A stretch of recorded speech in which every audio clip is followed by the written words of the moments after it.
Hey guys, आप सुन रहे थे मेरे साथ हाँ ये मोहब्बत है। हाँ ये मोहब्बत है भाग 46।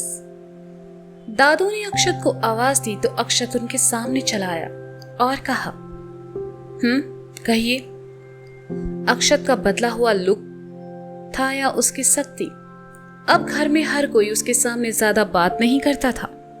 दादू भी अक्षत के सामने बोल नहीं पाए तो सीढ़ियों के पास छुपे सोमी जीजू ने दादू से बोलने का इशारा किया। सोमी जीजू के इशारे दादू को कुछ समझ में आए और कुछ नहीं तो उन्होंने अकड़ के साथ कहा, मैं शेर हूं, शेर। ठीक है, लेकिन ये बात आप मुझे क्यों बता रहे हैं? अक्षत ने सहजता से कहा। दादू बेचारे क्या बोलते, वो समझ ही नहीं पाए कि वो अर्जुन और सोमी जीजू के झांसे में आ चुके हैं। दादू ने एक बार फिर सीढ़ियों की तरफ देखा तो सोमी जीजू और अर्जुन ने उनके इशारे को गलत ले लिया और कहा, मुझे शेरनी चाहिए। अक्षत ने सुना तो उसे अजीब लगा। उसने सीढ़ियों की तरफ देखा तो सोमी जीजू और अर्जुन जल्दी से छुप गए। अक्षत ने दादू को देखा और कहा, आप कहें तो मैं दादी माँ को बुला दूं? अरे नहीं, क्या बात कर रहे हो? तुम्हारी दादी को पता चला मैंने शराब पी है तो पूरा घर सर पर उठा लेगी, दादू ने लड़खड़ाते हुए कहा। अक्षत ने उन्हें संभाला और कहा, लेकिन आपने इतनी शराब क्यों पी है? वो दोनों ने दादू ने कहा, लेकिन आगे कुछ नहीं कहा और फिर कोई और ही बात कहने लगे। मुझे तुमसे बात करनी है। यार अर्जुन, ये दादू तो सब गड़बड़ कर देंगे। सुबह कैसे बड़ी बड़ी बातें कर रहे थे और अब देखो उनकी तो साले साहब के सामने आवाज तक नहीं निकल रही है। सोमी जीजू ने कहा, एक काम करते हैं, यहां से खिसक लेते हैं, वरना दादू के चक्कर में हम दोनों फंस जाएंगे, अर्जुन ने फुसफुसाते हुए कहा। आपस में तय कर दोनों चुपचाप वहां से जैसे ही खिसकने लगे, अक्षत की नजर उन दोनों पर पड़ गई और उसने कहा, आप दोनों यहाँ क्या कर रहे हैं? कौन दोनों? अच्छा, मैं और जीजू। वो तो हमारी कल मीटिंग है ना, तो इसी बारे में बात कर रहे थे। क्यों जीजू? कहते हुए अर्जुन ने जैसे ही साइड में देखा तो पाया सोमी जीजू वहां नहीं है। अर्जुन अक्षत की तरफ पलटा तो देखा सोमी जीजू पहले से ही दादू के पास खड़े हैं, उनकी बगल में। अर्जुन ने खा जाने वाली नजरों से सोमी जीजू को देखा और खुद भी उनकी तरफ चला आया। अक्षत ने तीनों को साथ देखा तो समझ गया कि दादू की इस हालत के पीछे अर्जुन और सोमी जीजू का हाथ है। लेकिन अक्षत ने उन दोनों को कुछ नहीं कहा और दादू से कहा, आप मुझसे कुछ कहने वाले थे? कौन, मैं? हाँ, मुझे तुमसे कहना था कि। दादू ने इतना ही कहा कि अर्जुन बीच में बोल पड़ा, अरे आशु, आज कोर्ट में तेरा पहला दिन था ना, तू थका हारा आया है। कहाँ तू दादू की बातें सुन रहा है? इन्हें थोड़ी चढ़ गई है और कुछ नहीं। तू जाना, अपने कमरे में जाकर आराम कर। हाँ दादू, तो ऐसे ही। चलिए दादू, मैं आपको नीचे आपके कमरे तक छोड़ देता हूँ, सोमी जीजू ने कहा। अर्जुन और सोमी जीजू की बातें सुनकर दादू भड़क गए और कहा, अरे तुम कौन होते हो मुझे कमरे तक छोड़ने वाले? मैं बूढ़ा हो गया हूँ जो अपने कमरे तक नहीं जा सकता? बेचारे सोमी जीजू और अर्जुन दोनों खामोश हो गए। दादू अक्षत की तरफ पलटे और कहा, मैं तुझसे ये कहने वाला था कि। क्या कहने वाले थे? कहिए, मुझे जाना है, अक्षत ने इस ड्रामे से परेशान होकर कहा। यार ये दादू हमारी पोल ना खोल दे, अर्जुन ने फिंगर क्रॉस करके कहा। दादू ने अर्जुन की तरफ देखा जो कि फिंगर क्रॉस करके अपने होठों से लगाए हुए था। दादू ने इसे कुछ और ही समझा और अक्षत से कहा, तू ना आज बड़ा हैंडसम लग रहा है, मुझे तुम्हें चुम्मा देना है। मुझे लगता है अभी आप होश में नहीं हैं, आपको अपने कमरे में जाना चाहिए, अक्षत ने दादू से कहा और फिर सोमी जीजू की तरफ देखकर उनसे कहा, जीजू आप दादू को ले जाएंगे प्लीज? हाँ, क्यों नहीं दादू, चलिए चलते हैं। कहते हुए सोमी जीजू दादू को लेकर वहां से चले गए। अर्जुन भी अपने कमरे की तरफ जाने लगा तो अक्षत ने कहा, भाई, अर्जुन ने सुना तो अक्षत की तरफ पलट गया। वह कुछ कहता इससे पहले अक्षत बोल पड़ा, क्यों करते हैं आप लोग ऐसा? दादू की उम्र होने लगी है, ड्रिंक उनके लिए अच्छा नहीं है। तो और क्या करें? 6 महीने हो चुके हैं आशु, जरा देख खुद को, कितना बदल गया है तू। कितने ही महीनों से तुमने फैमिली के साथ बैठकर खाना तक नहीं खाया है। घर वालों के साथ हंसना बोलना तो दूर, तुमने अपने कमरे को ही अपनी दुनिया बना लिया है। घर में हर कोई तुमसे बात करने से डरता है, ये सोचकर कि क्या पता तुम किस बात पर उन पर चिल्ला दो। तुम ऐसे तो नहीं थे आशु। मैं मानता हूं बीते कुछ महीने तुम्हारे लिए और हम सब के लिए आसान नहीं थे, पर क्या तुम जिंदगी भर ऐसे रहोगे? घर में माँ के बाद एक दादू ही है जिनकी बात तुम सुनते हो, इसलिए दादू को ड्रिंक करना पड़ा और हम उनके साथ थे। मैंने और जीजू ने दादू को पीने के लिए नहीं उकसाया, बल्कि दादू खुद अपसेट थे तुम्हारे बर्ताव से, जो सुबह तुमने किया। तुझे पता भी है तेरे इस बर्ताव से माँ को कितनी तकलीफ पहुंची। पहली बार तुमने उनका परोसा खाना नहीं खाया और इस दुख में उन्होंने सुबह से खाना नहीं खाया है। अब भी खाया होगा या नहीं पता नहीं, पर तुम्हें उससे क्या, तुम रहो अपने झूठे घमंड में। कहकर अर्जुन वहां से चला गया। उसने महसूस किया कि फ्लो में वह अक्षत के सामने कुछ ज्यादा ही बोल गया। अर्जुन की बात सुनकर अक्षत चुपचाप अपने कमरे में चला गया। कमरे में आकर बिस्तर पर आ बैठा। आंखों के सामने पूरे दिन का हाल किसी फिल्म की भांति चलने लगा। कुछ देर बाद अक्षत उठा और बिना कपड़े बदले ही नीचे चला आया। तनु, काव्या और चीकू के साथ बैठकर हॉल में उनको होमवर्क करवा रही थी।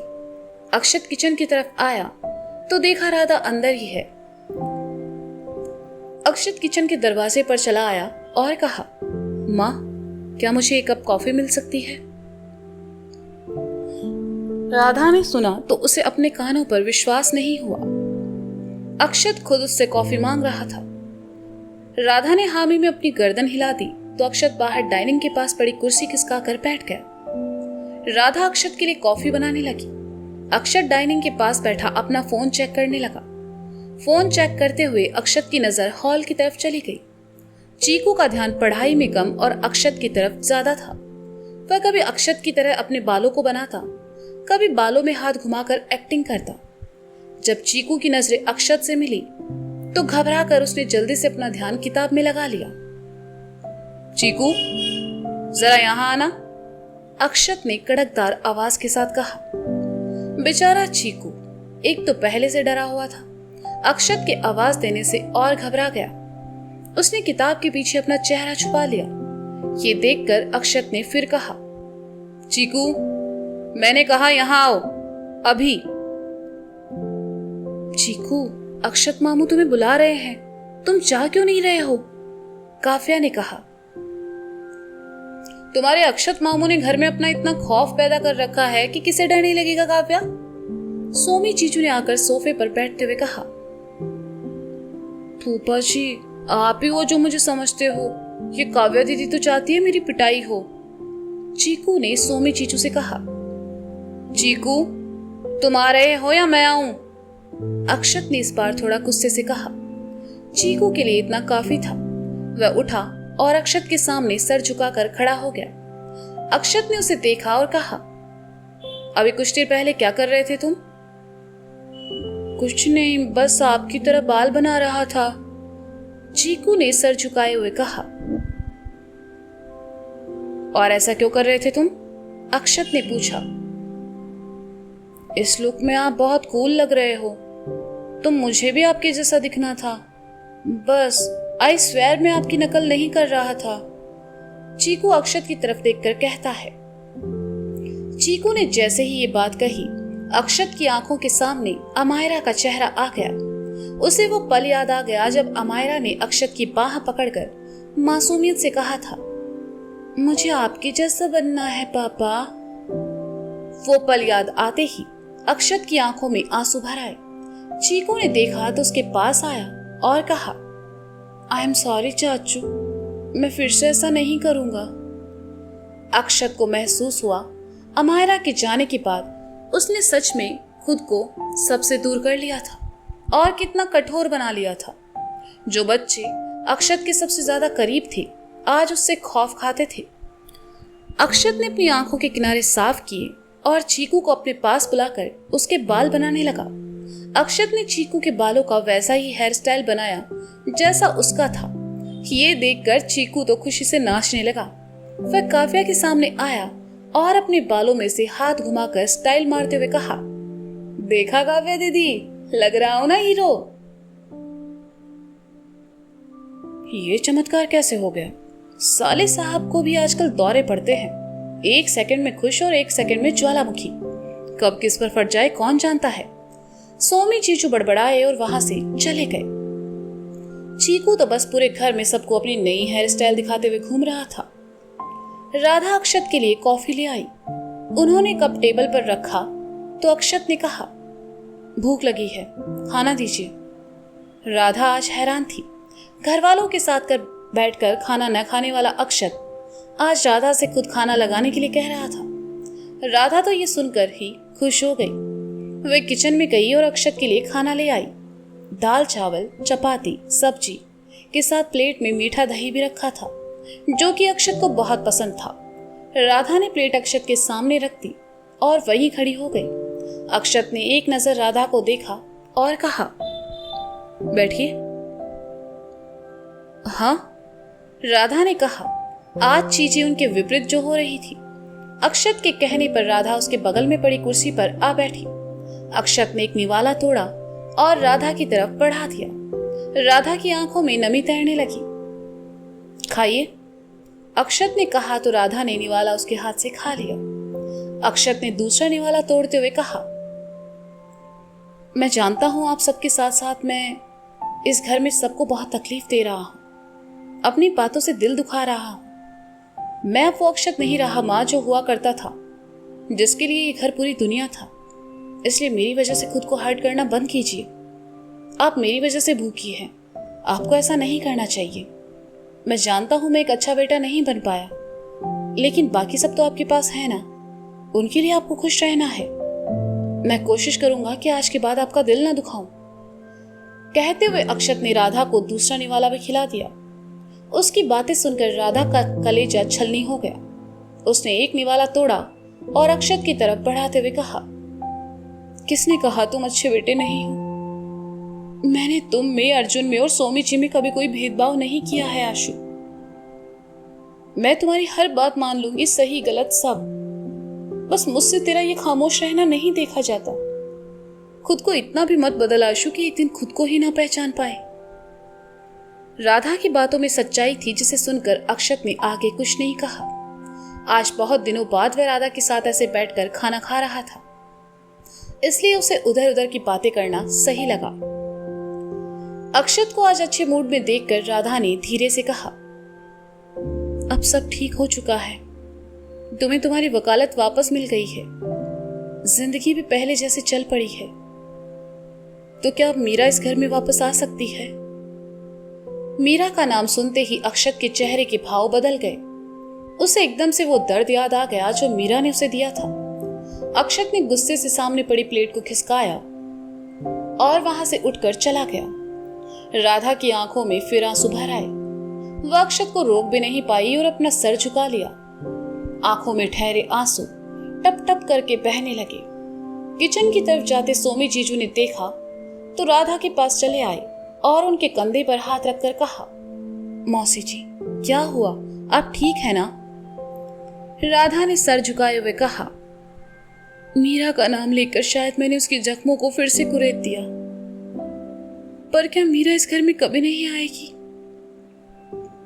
सोमी जीजू ने सुना तो कुर्सी पर आ बैठे और राधा का चेहरा ऊपर उठाकर कहा, किसने कहा मीरा वापस नहीं आएगी? वो आएगी, जरूर आएगी, और खुद अक्षत उसे इस घर में लेकर आएगा, वैसे ही जैसे शादी के बाद पहली बार वो इस घर में आई थी।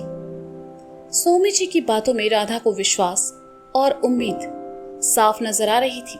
उन्होंने नम आंखों के साथ हामी में गर्दन हिला दी।